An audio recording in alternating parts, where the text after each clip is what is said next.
siya binabayaran ng pasahod. Sabi ko, anong agency yan? Sabi ko, ano, para kung kausapin ko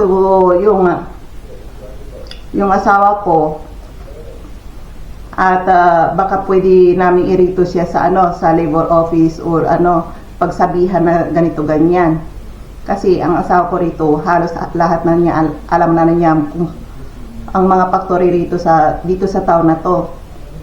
Kasi freelancer siya ng mga rito factory. Alam niya, kilala niya lahat ng may-ari rito. Kaya tsaka yung mga kaibigan niya around dito, kilala siya. Marami siyang kilala. Yun nga lang. Kahit na maraming kilala, kahit na dito sa around local kasi yung asawa ko eh. Kahit na dito pa siya naluloko rin siya ng mga kapwa kaibigan niya.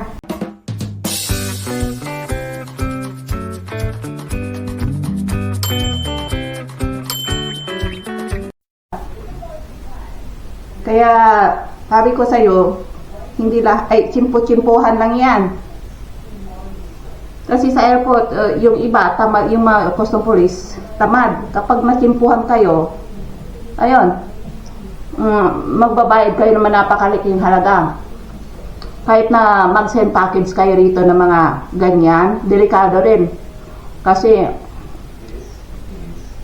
kahit na anong country kayo pumasok, bawal talagang meat product. Kahit na i-send nyo yan sa post office or sa FedEx, yan, madedeclare ng custom na bawal. Kailangan idaan niyo yan sa may clearance kayo na pwedeng pumasok sa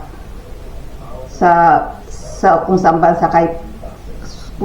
bansa ba kayo pupunta or kung saan bansa kayo pupunta. Kahit sa Pilipinas, sa pagkakaalam ko, bawal din yung meat product na ipasok sa bansa natin eh. Bawal, kahit na anong bansa bawal.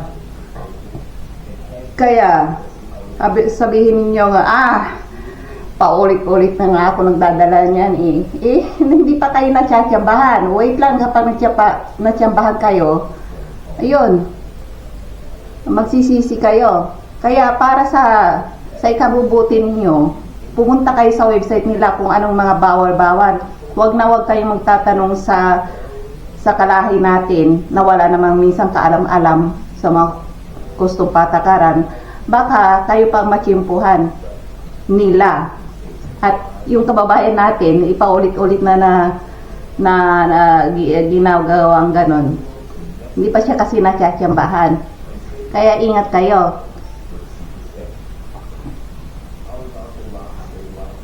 Harap.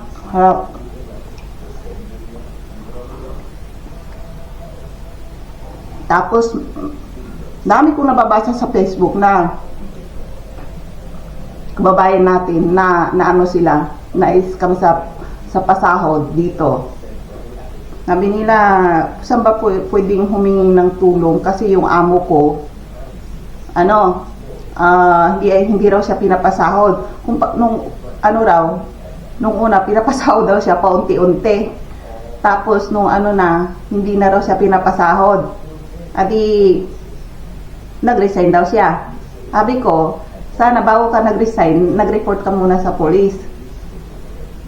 Kasi may patakaran dito i-upload ko na yan sa vlog ko. Kahit na anong kumpanya kayo mag-work, kailangan hindi kayo tatanggalin ng amo or hindi kayo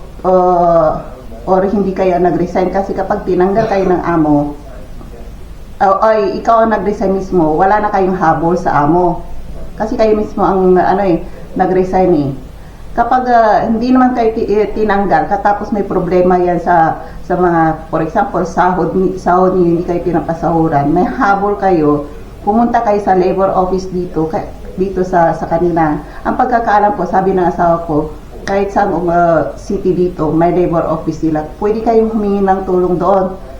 Kung pero malabo, sabi ko sa inyo, kasi mag-file kayo ng complaint.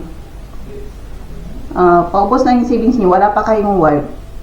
ay kahit na anong habol nyo dun sa amo ninyo, kung talagang wala siyang pera, kahit na anong habol din ng gobyerno nila rito, kung wala talagang silang pera, hindi talaga kayo mababayaran. Ganon yung asawa ko, local na nga rito eh, na ano pa siya eh, na nawa 1, 2, 3 nga siya ng mga kumpanya eh. Kahit na anong habol niya, may ano siya, may hinahabol din siyang pera sa isang kumpanya na big boss ng isang kumpanya, may kontrata sila. Ano, yung kasi kumukuha sila ng mga kontrata sa kasama sa ako sa isang kumpanya para ano, ayusin mga robot, sirang robot sa mga factory. Yung ano, yung kaibigan niya, siya ang nangungulikta ng mga yung bang kung magkano ang ano kapag natapos na ang kontratas, yung kaibigan niya ang ano, kumukuha ng pera sa kumpanya. Eh ngayon, nakuha na niya lahat, ay yung asawa ko naman, sinisingil siya. Eh, hanggang ngayon, hindi ko na ikukwento lahat yung mga ganyan kasi ano, yung kaibigan niya na ano, big boss din, hindi ayaw magbayad. Kisyo, gusto, kung minsan, mabait sila sa una sa kung may kontrata, mabait sila, parang anghel ang mga dila nila. Pero kapag singilan na, para mga demonyo eh. Ganyan yung mga yan eh. Kaya ingat kayo. Kahit na mga lokal dito, naluloko rin katulad ng asawa ko. Walang habol. Pinuntahan na nga niya yung ano, may inutusan na siyang abogado.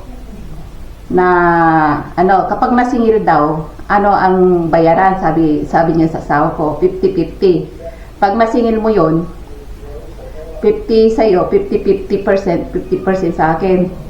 Sabi nga nun. Ay yung abogado naman, eh siyempre pera yan eh. Kinontak niya yung kumpanya, siyang tumatawag doon. Kahit na nung kontak, naipag-away na nga yung abogado, wala rin. Kahit na anong away nyo at mga abogado, wala kayong habol. Kaya ingat kayo.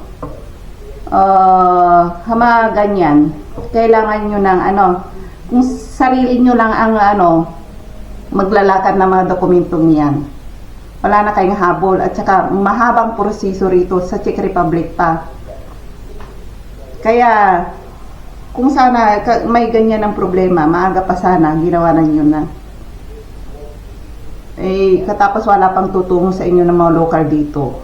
Wala talaga mangyayari yan. Kahit nasabihin nyo yung sabi ng iba, pumunta dito sa opisinang to, ay nako, kahit anong kontak nyo sa opisina na ano, yung kahit sabihin nyo free, hindi rin kayo matutulungan yan.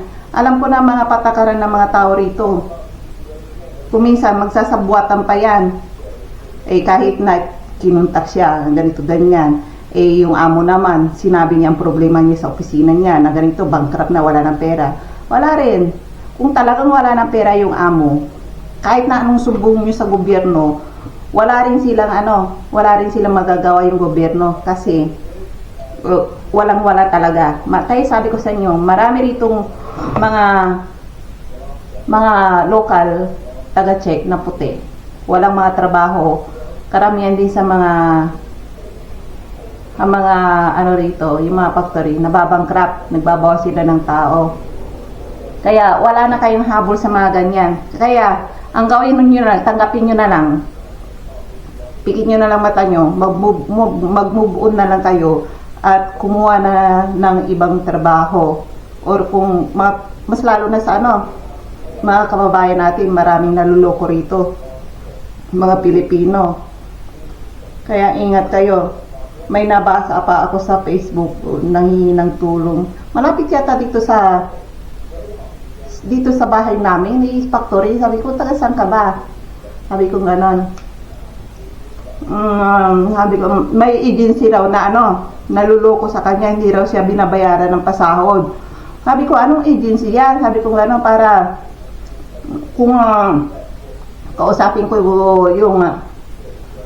yung asawa ko, at baka pwede namin irito siya sa ano, sa labor office or ano, pagsabihan na ganito ganyan. Kasi ang asawa ko rito, halos lahat na niya, alam na niya kung ang mga factory rito dito sa town na to. Kasi freelancer siya ng mga ano rito, factory. Alam niya, kilala niya lahat ng may-ari rito. Kaya, tsaka yung mga kaibigan niya, around dito, kilala siya. Marami siyang kilala. Yun nga lang. Kahit na maraming kilala, kahit na dito sa around, local kasi yung asawa ko eh. Kahit na dito pa siya ha, naluloko rin siya ng mga kapwa kaibigan niya. Kaya sabi ko, kahit na kaibigan mo yan, mag-ingat ka. Sabi ko ganon. Ingat. Tayo pa mga Pilipino, walang tutulong sa inyo rito. Pwera lang kapag, for example, asawa kayo ng mga local check at yung asawa niya palaban din. Eh, kailangan rin niya ng pera. Matutulungan kayo. Pero baka utusan pa niya mga kapag-anak niya or mga kaibigan niya na ganito ganyan yung factory niyan. Ayun, makukuha niyo yung salary. Pero kapag OFW kayo rito, na wala talagang tutulong, iririto pa kayo sa mga abogado, ay yung abogado na mahabang proseso yan.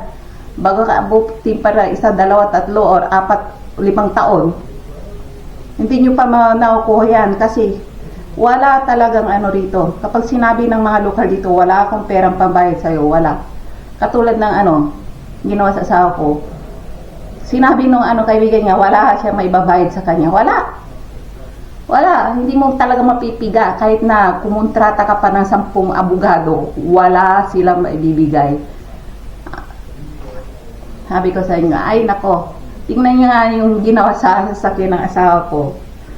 Na wala rin kami nagawa. Kaya ingat kayo.